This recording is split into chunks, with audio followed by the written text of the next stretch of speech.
Nah, terus ini kan udah nih.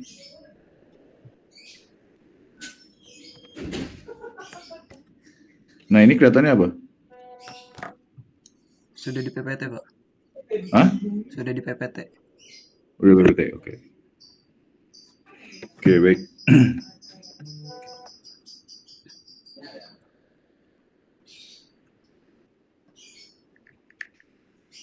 Kemarin kita di ini ya, teknik antarmuka ya. Nah, sekarang kita lanjut di ini ya, sistem elektronika daya. Jadi di sini sistem elektronika daya itu dia ada input ya, sinyal input itu ada tegangan dan arus. Nah, terus nanti sinyalnya itu diproses. Nah, sinyalnya diproses, nanti kalau ada proses berarti ada sinyal outputnya. Nah, sinyal output ini itu misalnya bisa dia tegangan ya, bisa dia arus. Nah, tapi intinya dari elektronika daya itu dia ada sistem dayanya yaitu V sama I. Jadi tegangan sama arus. Nah, itu dia larinya ke beban. Dan juga sinyal output ya itu bisa dikontrol. Jadi melalui controller. Nah, di sini dari controller itu sebelum sinyal output yang akan apa nih yang akan kita kontrol, misalnya dari inverter misalnya. Kalau inverter itu dia pengubah, jadi kita ubah gitu tegangan yang dari misalnya DC dia ke AC ya, misalnya inverter dari solar panel ya, solar panel itu DC berarti di convert ke AC gitu. Nah, ini melalui sinyal input DC diproses jadi kita olah sinyalnya sehingga dia menjadi sinyal AC outputnya, dan itu dari AC ke DC dari DC ke AC itu dikontrol. Nah, itu kita berupa sinyal kontrol. Dan juga di sini ada sinyal referensi. Misalnya dengan sinyal misalnya kecil ya, itu akan merubah sinyalnya besar gitu. Nah, kita ada sinyal referensi. Dan juga dilengkapi oleh pengukuran output. Berapa sih output yang akan diberikan gitu. Nah, ini kalau sudah berupa input, proses, sinyal output yang dikontrol dengan ada pengukuran dan juga terhadap pembebanannya, itu kita sebut dengan sistem elektronika daya gitu. Nah, di sini juga ada di elektronika daya itu yang kita sebut dengan switching. Biasanya kalau switching itu dengan panjang lebar pulsa itu dari 50% sampai dengan 12%. Jadi pulse width modulation. Nah, kalau pulse width modulation itu kayak semacam ada clock ya, sehingga seberapa besar sini yang akan nanti kita apply ke sinyal itu. Jadi kita switch sehingga dia semacam kayak clock, ada on, ada off, ada on, ada off. Nah, itu besaran lebarnya pulsnya itu sebesar 50% atau dengan kelebaran dengan 12,5%. Itu untuk switching. Nah, di sini elektronika daya itu kita yang tadi saya bilang, jadi ada penkonversian dari parameter listrik ya dalamnya. Nah, itu kalau kita lihat di situ ada konverter ya. Konverter itu bisa jadi merubah tegangan AC ke DC konverter. Nah, terus ada konversi DC chopper. Kalau DC chopper itu dia biasanya tetap saja dengan polaritas yang sama. Nah, tapi dari DC yang ada itu di up atau di down gitu. Nah, itu namanya DC chopper. Tapi biasanya kebanyakan kalau DC chopper itu dia untuk menaikkan tegangan dari konversi DC itu sendiri. Dan juga ada di sini konversi DC ke AC yang kita sebut tadi inverter. Ya, kalau konverter itu AC ke DC, kalau inverter berarti dari DC ke AC. Nah, ini yang tadi saya bilang dari solar panel, sinyal solar panel ya, energi solar panel itu kita invert ke dalam AC. Karena kenapa dia harus AC? Karena ya beban yang dikonsumsi oleh konsumen itu beban-beban yang harus memiliki tegangan AC gitu. Nah, terus juga di sini ada AC regulator. Nah, AC regulator itu dia untuk mengkonversi AC dan menambahkan misalnya dari 110 ke 220, misalnya 220 ke misalnya 380 gitu. Jadi itu ada yang kita namakan dengan AC regulator. Ini konversi parameter listrik dalam elektronika daya. Nah, selanjutnya di sini ada peraturan pengaturan tegangan ya dengan switching. Jadi tegangan itu kan kita mau naikkan apa kita mau rendahkan. Nah, jadi misalnya di sini untuk divider tegangan atau pembagi tegangan itu dengan menggunakan variabel resistor. Nah, jadi di situ misalnya kita akan mengeluarkan tegangan berapa nih, ya kan? Tinggal kita arah selectingnya aja kita rubah. Yang kita rubah itu ini sejalan dengan adanya hukum Ohm di situ. Nah, kalau kita lihat di sini ada electronic switching. Nah, ini banyak model sebenarnya di sini. Jadi tegangan yang ada itu V1 itu tegangan yang akan dirubah. Seberapa nanti tegangan itu ke V2 akan diatur di situ.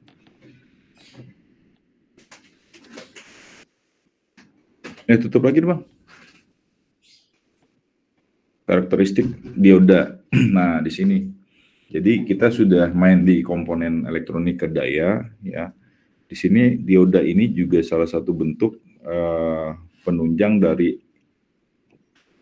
daya listrik yang akan dihasilkan juga, atau dia dengan skala besar ya, skala menengah, tegangan menengah juga memakai dioda untuk penyarah. Nah, simbolnya kayak seperti ini. Dia juga ada bias forward dan dia juga ada bias mundur atau back earth ya. Di sini bentuknya anoda, di sini katoda ya. Terus di sini ada tegangan breakdown-nya ya. Biasanya kalau di bias maju itu dia sebagai penyarah, jadi arus itu tidak terblok. Nah, kalau dia sebagai bias mundur, biasanya dia ngeblok arus. Nah, biasanya ini digunakan untuk feedback tegangan balik ya dari komponen yang ada, sehingga dia bisa menekan untuk proteksi misalnya gitu. Nah, di sini ada tegangan 0,7 untuk bias mundurnya. Di breakdown-nya, terus dia ada 0,3. Ini tergantung dari bahannya gitu. Bahannya apakah dia silikon, apakah dia bahan germanium gitu.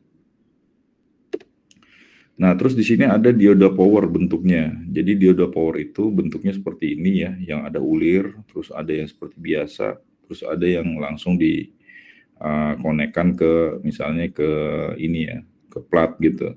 Nah, ini bentuknya ulir.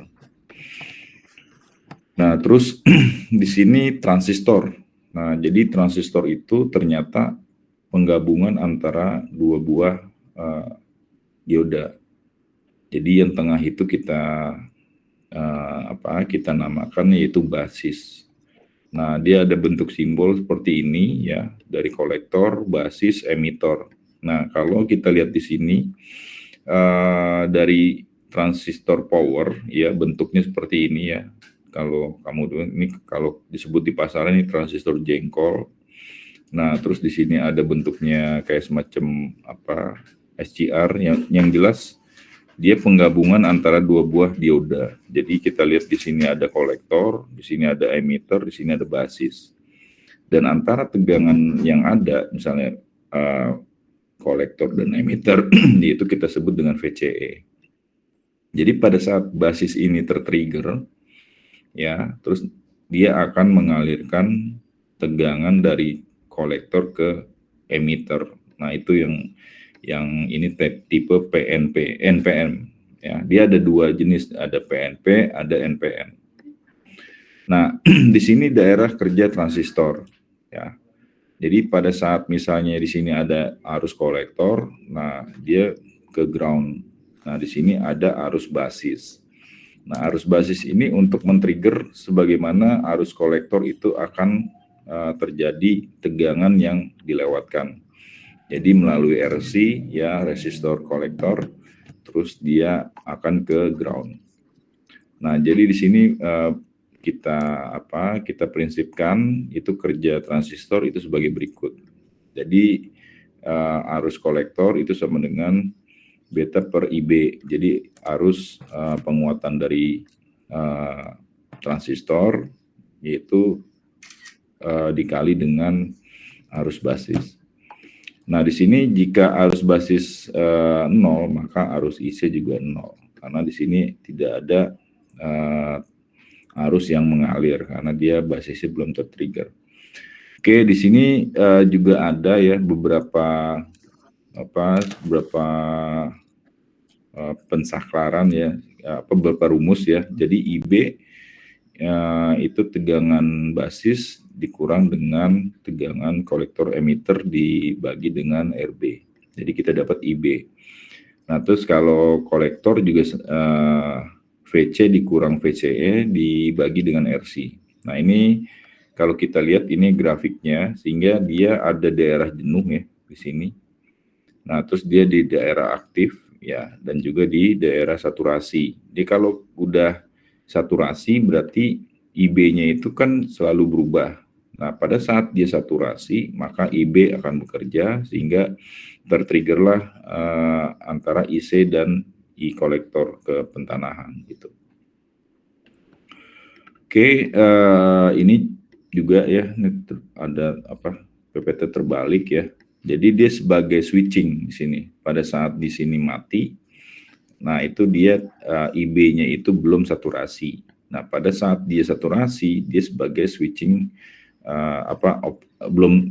maksudnya pada saat IB itu belum tersaturasikan, maka di sini belum terswitching atau dalam keadaan mati. Dan bila dia sudah terswitch dengan saturasinya, maka dia seperti saklar tertutup gitu, atau dia menyambungkan.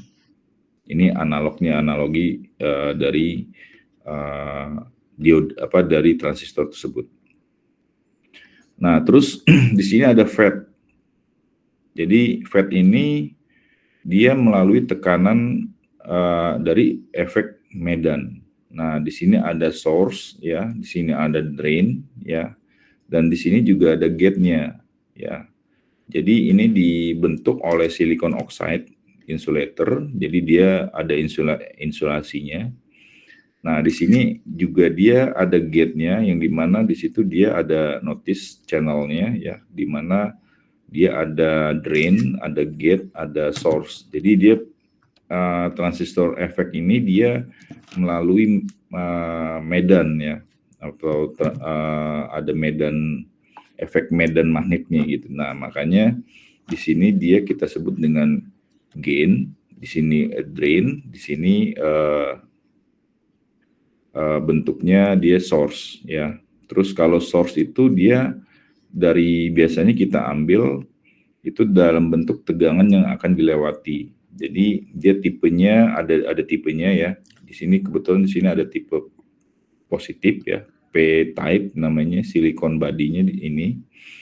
Nah, itu kita lihat dia ada simbolnya ya. Kalau disebut di sini H atau H itu dia kita namakan FET itu. Dan biasanya body itu dia ada di gate-nya. Jadi kalau kita mengukur ini, kita harus tahu ya mana yang G, mana yang D, mana yang B gitu. Nah, kalau body biasanya dia udah terkonek sama dengan kaki yang di bawahnya gitu. Nah, itu body. body. Nah, terus di sini prinsip kerja FET-nya. Jadi jika FET itu akan on, maka dari terminal drain atau source-nya itu terbias maju. Nah, makanya itu tadi kan kalau misal terbias maju, berarti polaritas D sama S-nya itu tergantung jenisnya. Maka tegangan itu akan ada penyulutan. Nah, jadi misalnya VGS-nya ya, kita lihat di sini, VGS itu akan tersulut ya, maka dia sama lebih besar daripada 0. Nah, maka di situ dia terjadi polaritas ya antara drain dan source ya. Jadi dia akan mengalirkan tegangan terhadap kita sebut dengan VDD di sini. Nah, di sini ada source, ada drain. Kebetulan ini dia tipe P, maka dia akan mengalirkan arus ya menuju polaritas negatif atau polaritas ground-nya. Dan juga sama, ini juga sebelum adanya misalnya VGS itu masih dalam keadaan 0 ya, itu dia sebagai saklar terbuka gitu. Nah, di sini ada MOSFET ya. MOSFET juga sebagai saklar ya kebanyakan ya. Jadi kalau MOSFET ini atau FET yang tadi saya bilang, dia bisa jadi saklar tertutup ya, sebagai saklar tertutup, atau dia sebagai saklar terbuka. Yaitu tergantung daripada VGS-nya tadi gitu. Nah, jadi kalau misalnya dia sebagai saklar tertutup dan juga dia sebagai saklar terbuka, maka di sini dia sistemnya switch-nya open bila VGS lebih kecil daripada VT. Nah, jadi di sini kita lihat ya, dia sebagai saklar tertutup berarti dia VGS-nya itu lebih besar daripada VT gitu. Itu bisa di VDD ini kita lihat ya dari tegangan outputnya itu berapa ya, karena sudah dipastikan bahwa ini sebagai saklar tertutup gitu dari VDD. Jadi VOUT itu sama dengan VDD apabila VGS-nya itu lebih besar daripada VT gitu. Oke, di sini ada karakteristik FET ya, jadi kita bisa grafikan, yaitu arus drainnya itu sama dengan VDS lebih besar daripada VGS dan VTH. Nah, jadi kalau itu disebut dengan daerah aktifnya. Jadi pada saat pengaktifan dia VDS itu lebih besar ya, lebih kecil daripada VGS. Dan juga VGS itu oleh VTH gitu. Nah, terus kalau daerah jenuhnya ya, kita lihat di sini ada saturasinya gitu. Jadi VDS itu lebih besar daripada VGS. Jadi VGS minus VTS itu dia sama dengan lebih besar daripada VDS, itu kita sebut dengan daerah jenuh. Jadi di sini daerah yang kita sebut yaitu daerah cut off ya. Daerah cut off itu atau daerah dia pada saat mati gitu. Nah, terus di sini dia mempunyai operasinya juga daerah kerja aktif ya. Maksudnya pada saat dia aktif itu pada saat tadi yang saya bilang VDS itu lebih kecil daripada VGS dikurang VTH. Nah, jadi juga ada di sini pada saat dia jenuh atau saturasi. Yang saya bilang tadi VDS lebih besar daripada VGS dikurang VTH. Nah, di sini daerah kerja VTS ya tergantung dipengaruhi ya oleh tegangan gate atau VDS tadi. Oke, sekarang kita ke SCR, ini komponen-komponen dari elektronika daya. Jadi di sini ada SCR, yaitu kita sebut dengan Silicon Control Rectifier. Nah, di sini Silicon Control Rectifier ini atau SCR ini dia juga ada arus basis ya, arus kolektor, arus anoda, dan arus katoda serta arus gate.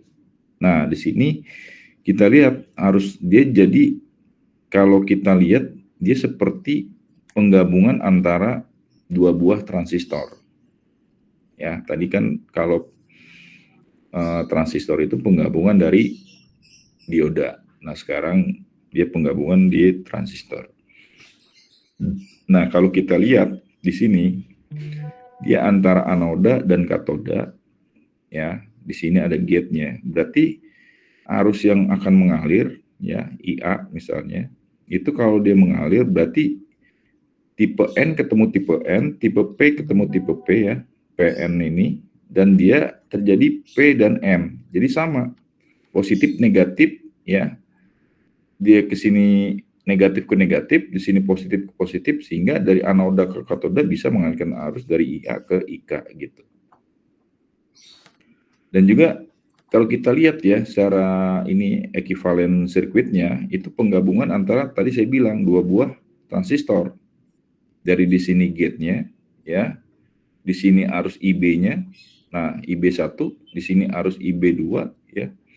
Nah, jadi IA ini akan mengalir apabila dari IB sama dengan IC2 sama dengan IB2 gitu.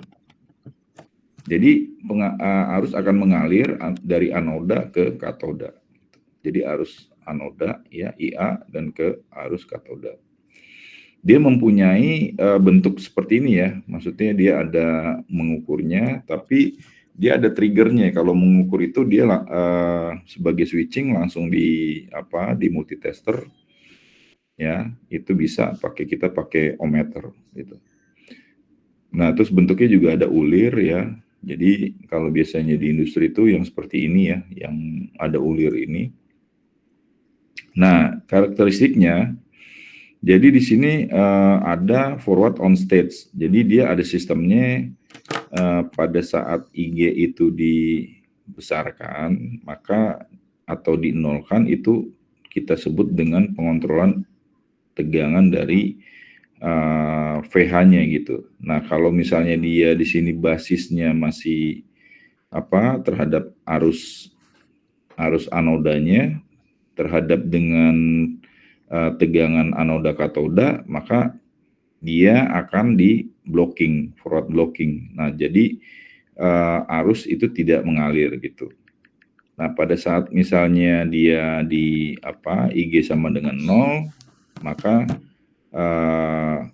pada saat dia di arusnya itu di arus anoda ya.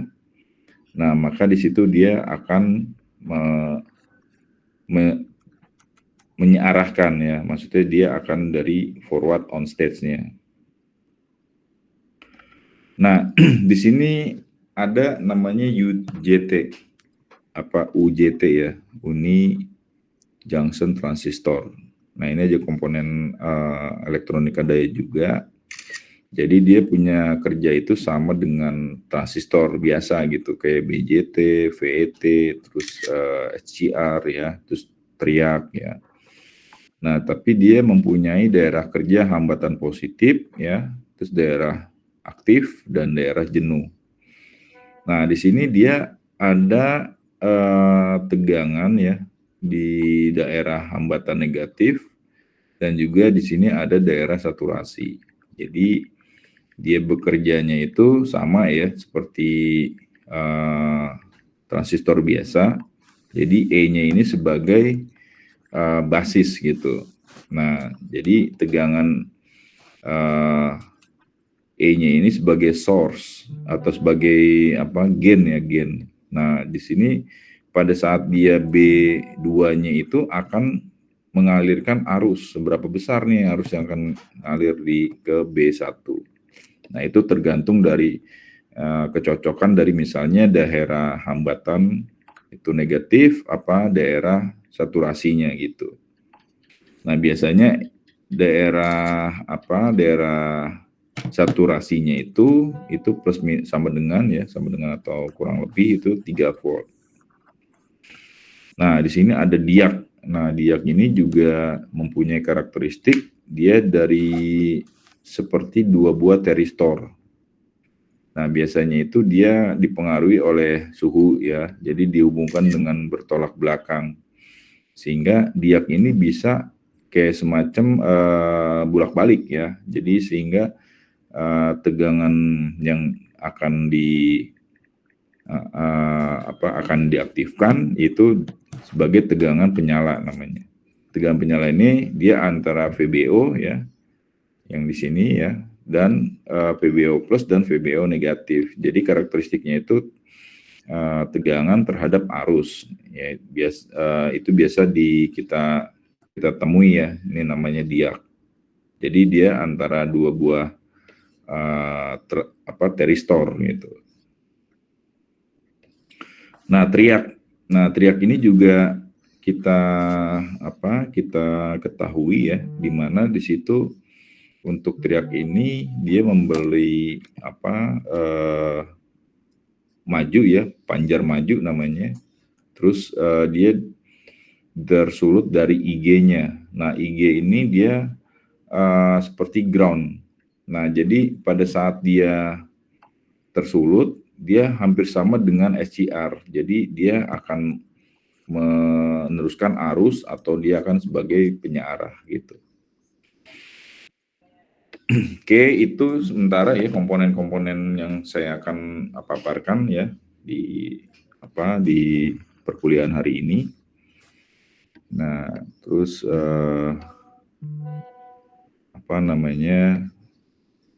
ada yang ingin kita diskusikan ya. Oke, di sini udah lengkap. Kita punya mahasiswa harus, maksudnya ngambil SP ya, itu tolong informasikan ke Bagus Abdurrahim ya. Gus. Ya. Iya, Pak. Coba Bagus ya, tolong koordinir ya. Maksudnya tadi siapa-siapa aja yang masuk hari ini ya. Oke, coba untuk mengulang ya, tadi ada yang kita bahas ya. Ada yang mau ditanyakan? Yang saya presentasikan? Silakan langsung aja ya. Pak, izin ini Pak, untuk mengikuti Zoom kali ini saya pakai HP dulu karena emang lagi rusak laptopnya. Oh iya, nggak apa-apa, masih ada toleransi. Tenang aja. Oh ya. Sama pertemuan kemarin itu Pak, saya lagi lomba kontes robot Indonesia Pak. Jadi nggak bisa. Nah itu dilampirin aja suratnya ya, bintang. Oh iya Pak. Ke Bapak apa gimana Pak? Iya, ke saya. Terima kasih Pak ya.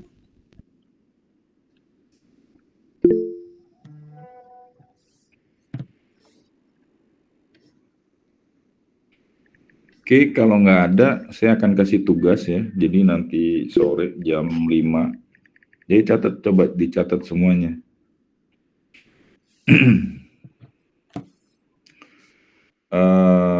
Catat ya.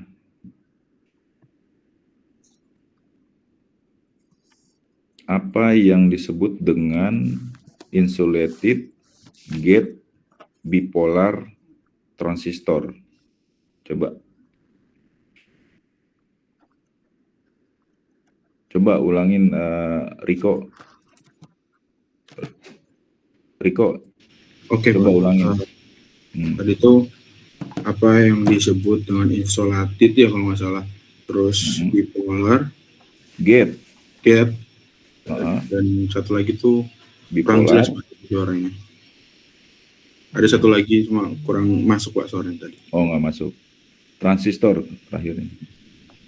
Insulated gate bipolar transistor. Ya. Coba kamu cari itu ininya ya, jenisnya apa ya. Terus perhitungan arus dari misalnya kolektornya, emitornya, gate-nya ya. Terus karakteristiknya, terus jenis komponennya. Tuh. Sore ini.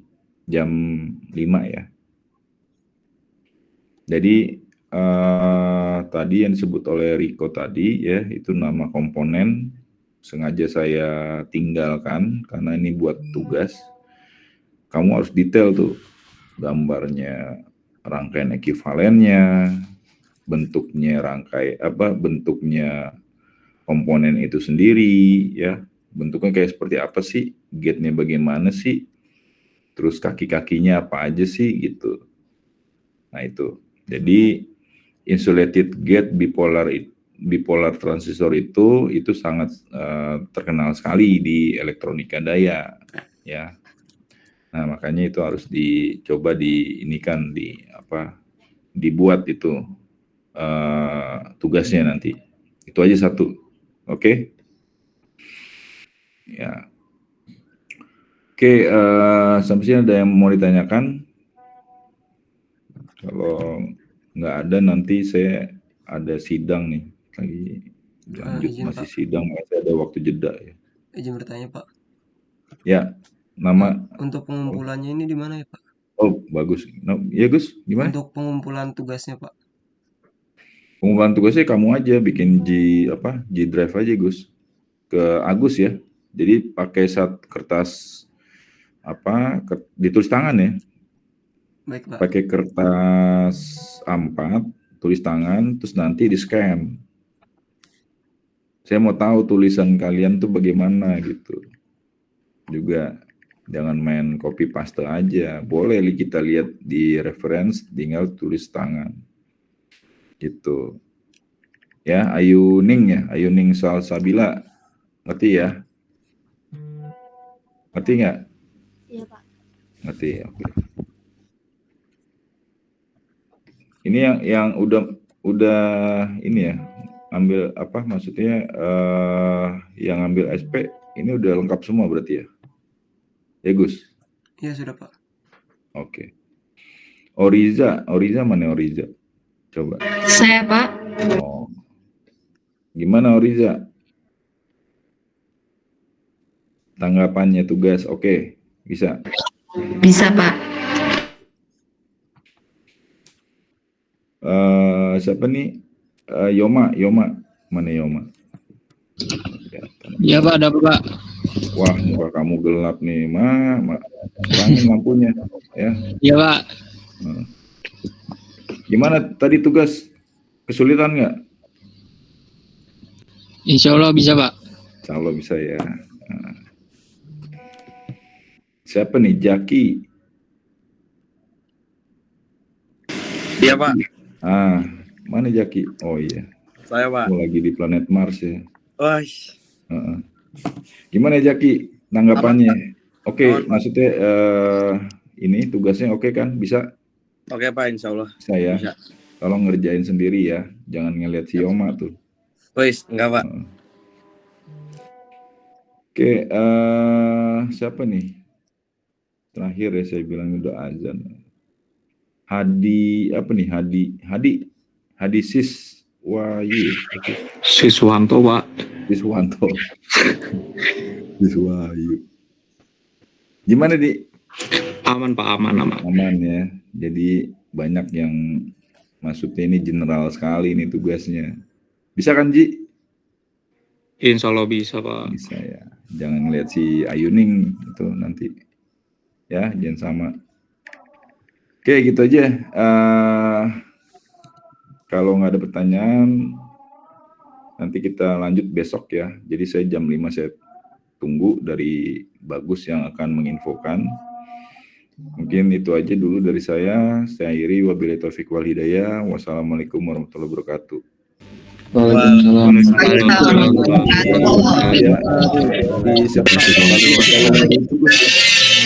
Di data Gus. Iya Pak. Mana Bagus? Iya Pak. Tolong didata Gus ya. Baik Pak. Oke, yuk. Assalamualaikum.